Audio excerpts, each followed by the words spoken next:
Roth IRA conversions, very, very talked about topic. I get a call every day on this, and I want to give you something to think about on Roths that is kind of against the grain of what the media and even the financial industry is putting out there. Someone says, look at the budgets, look at the deficit, look at taxes. It's clear all these taxes are going to go up, right? And you got to go up from somewhere.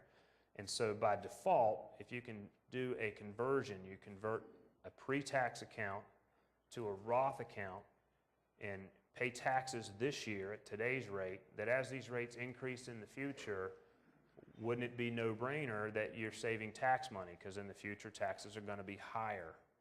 And I think it's tricky because this decision isn't just about what are taxes at large today versus in the future. The real question is what is your tax rate today when you factor this conversion amount into your income compared to what your tax rate will be when you're taking distributions from that income down the road.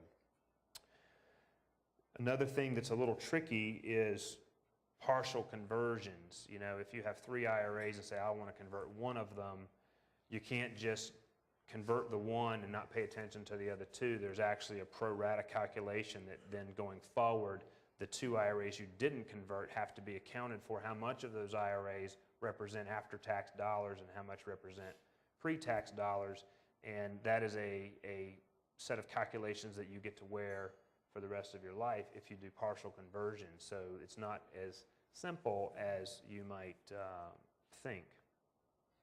And then one of the benefits of doing conversions this year,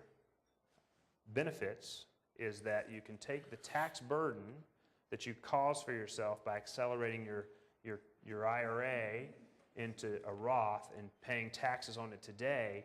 You can spread the tax burden over 2 years. So hypothetically, if you converted a $100,000 IRA to a Roth IRA and you added $100,000 to your taxable income, and let's say that triggered a $35,000 tax liability, you have the benefit this year to take that tax liability and spread it over 2 years. However, you don't take the actual dollar amount liability and spread it over 2 years. You take the responsibility of paying taxes on the conversion over 2 years. And if tax rates go up next year, then instead of paying 35%, you're going to pay 39%, right? So it's not as straightforward as it would seem, and you actually might cost yourself by spreading that burden over 18 months, because if you think about where we are now, you'd either pay the taxes in this April or April 2012, but you would pay higher taxes on that money in the following year if you spread it, because we think tax rates on the higher incomes will go up.